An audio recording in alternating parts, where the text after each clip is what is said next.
Hello दोस्तों, मैं कृष्णकांत त्रिपाठी अपने चैनल में आपका स्वागत करता हूं। कक्षा 10 की श्रृंखला में हम प्रश्नावली 4.2 का दूसरा सवाल पढ़ रहे थे। उसका पहला पार्ट हो गया था। दूसरा सवाल था उदाहरण 1 में दी गई समस्याओं को हल कीजिए। तो पहले पार्ट में जो समस्या दी गई थी वो हम पिछले वीडियो में देख चुके हैं। अब दूसरी समस्या को देखते हैं। दूसरी समस्या है, एक कुटीर उद्योग एक दिन में कुछ खिलौने निर्मित करता है। प्रत्येक खिलौने का मूल्य 55 में से एक दिन में निर्माण किए गए खिलौनों की संख्या को घटाने से प्राप्त संख्या के बराबर है।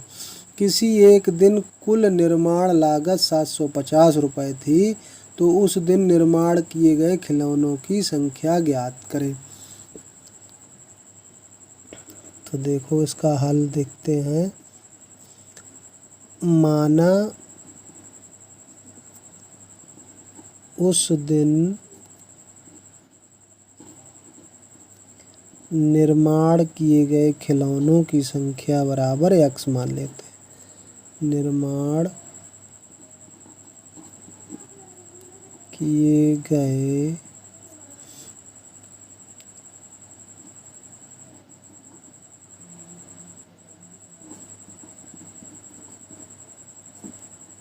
खिलौने बराबर x।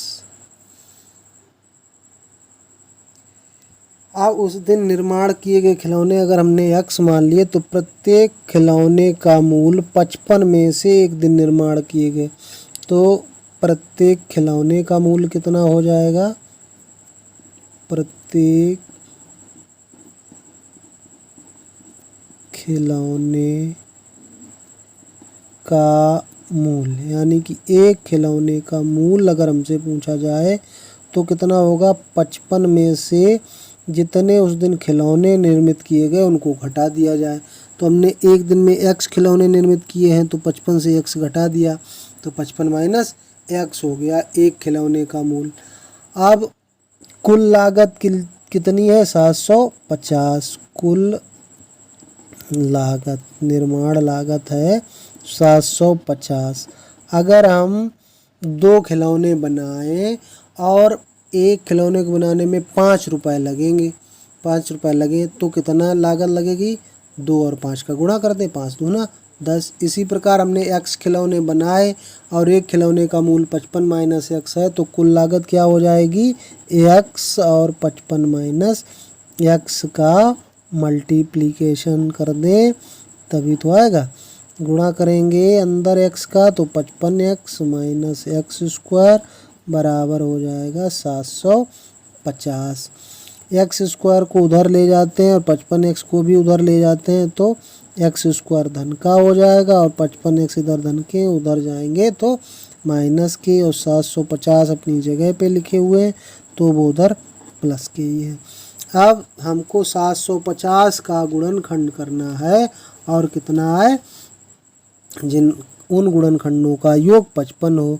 तो हमें मालूम है 25 तिया 75 होता है, अगर इसमें 30 लगा दें तो 750 हो जाएगा, और 25 और 30 को अगर जोड़ देंगे तो 55 हो जाएगा। तो एक्स स्क्वायर माइनस, पहले बड़ी संख्या लिख देते हैं, फिर उसमें हमको 25 जोड़ना है तो ये और ये चिन्ह दोनों एक जैसे रहने चाहिए। अगर घटाना है तो यहाँ दोनों विपरीत चिन्ह होने चाहिए। प्लस 750 बराबर 0। अब 4 पद हो गए, तो पहले 2 पदों में हमारे पास क्या कॉमन है? दिखाई दे रहा है एक्स स्क्वायर से एक x निकाल लिया तो एक x बचा, यहाँ से x निकाल लिया तो 30 बचा। यहाँ क्या कॉमन है? संख्या 25। x बचा, माइनस का प्लस में गुणा होगा तो माइनस हो जाएगा, और 25 का भाग 75 में देंगे तो 25 तिया 75 30 बार जाएगा। x माइनस 30 हमें फिर दिखाई दे रहा है कॉमन है, और x माइनस 25 बचा बराबर 0। जब x माइनस 30 बराबर 0 तो x बराबर आ जाएगा 30, यानी कि उस दिन खिलौने अगर 30 बने हैं और x माइनस 25 बराबर 0 तो x बराबर 25। अगर 30 खिलौने आएगा कि बनाए गए उस दिन निर्माण किए गए खिलौनों की संख्या कितनी हो सकती है, या तो 30 हो सकती है या 25 हो सकती है। तो ये हमारा आंसर हो। अब तीसरा सवाल देखते हैं। ऐसी दो संख्याएं ज्ञात कीजिए जिनका योग 27 हो।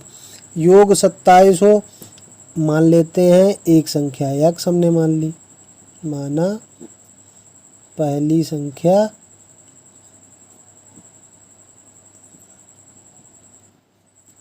x, तो दोनों को जोड़ के क्या आता है 27।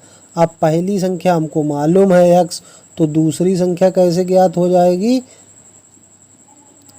दूसरी संख्या अगर हम कहें दो संख्याओं का योग 10 है और पहली हमें मालूम है 4, तो दूसरी कैसे पता हो जाएगी, 10 से 4 घटा दो। तो इसी प्रकार से हमें मालूम है योग 27 है, पहली संख्या x है, तो दूसरी संख्या कैसे प्राप्त होगी 27 माइनस x। अब कहा गया है कि इनका गुणनफल उनका कहा गया है 182 है। गुणनफल यानी कि पहली संख्या फिर दूसरी संख्या 27 माइनस x, इनका गुणा कितना है 182। गुणा करेंगे अंदर तो 27 का x में गुणा होगा 27x, x का x से गुणा x स्क्वायर बराबर 182। इधर x स्क्वायर को उधर ले जाएं 182 की तरफ तो प्लस का हो जाएगा, 27x उधर जाएगा तो माइनस का, 182 अपनी जगह पे है तो 0। अब हमें 182 के गुणनखंड करने हैं।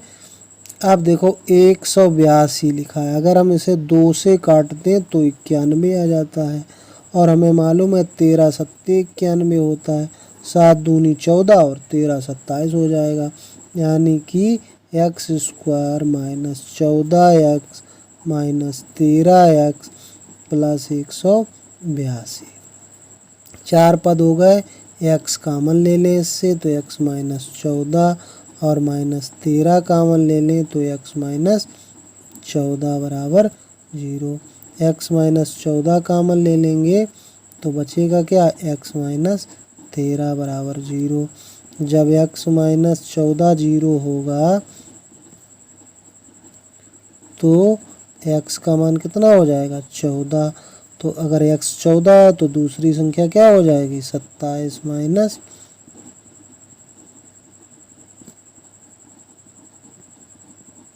14, तब 13 हो जाएगी।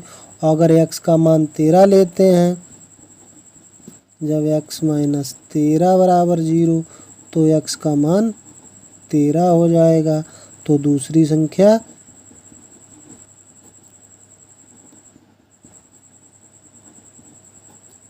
27 माइनस x यानी 27 से 13 घटाएंगे तो 14। तो हमारा आंसर क्या आएगा 14 और 13, यही हमारा आंसर हो गया। चौथा सवाल है, दो क्रमागत धनात्मक पूर्णांक ज्ञात कीजिए जिनके वर्गों का योग 365 है। क्रमागत हम लोग समझते हैं, माना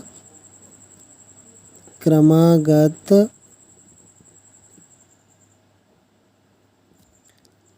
धन पूर्णांक, अगर एक हम x मानते हैं तो अगला पूर्णांक कैसे मिलेगा, उसमें एक जोड़ने पर। जैसे 1 है तो अगला पूर्णांक क्या होता है 2, तो कैसे मिला 1 में 1 जोड़ने पर। तो क्रमागत धन पूर्णांक कैसे प्राप्त होते हैं, अगली संख्या हमको पिछली संख्या में 1 जोड़ने पर प्राप्त होती है। प्रश्न के अनुसार कहा गया है कि इनके वर्गों का योगफल, वर्ग कर दें, पहली संख्या का वर्ग प्लस दूसरी संख्या x प्लस 1 इसका वर्ग, ये कितना है 365 कह रहा है।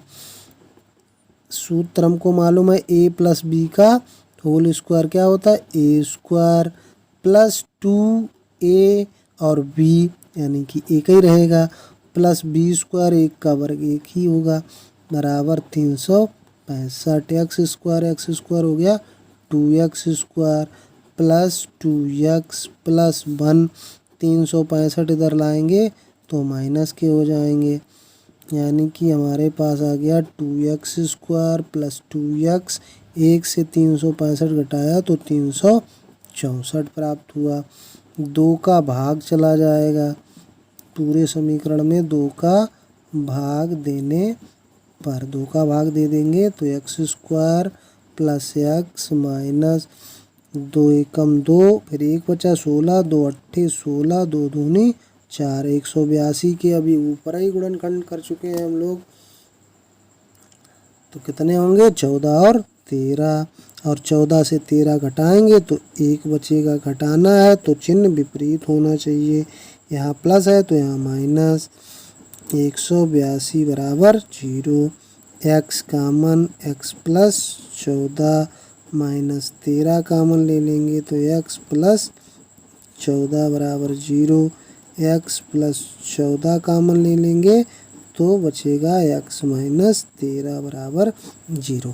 अब x प्लस 14 अगर 0 करेंगे तो x का मान निगेटिव प्राप्त होगा, लेकिन यहाँ कहा गया है धनात्मक पूर्णांक, तो हम कौन सी संख्या लेंगे जिससे हमें x का मान धनात्मक प्राप्त हो। x माइनस 13 बराबर 0, तो x बराबर कितना हो जाएगा 13। तो दूसरी संख्या कौन सी होगी, अगला धनात्मक पूर्णांक इसके बाद वाला x प्लस 1 होगा, यानी कि 13 प्लस 1 यानी कि 14। यही हमारा आंसर हो गया, 13 और 14 ऐसे दो धनात्मक पूर्णांक हैं जिनके वर्गों का योग 365 होगा। वीडियो आपको पसंद आया हो तो तुरंत चैनल को सब्सक्राइब करिए, लाइक करिए, दोस्तों के साथ शेयर करिए। धन्यवाद।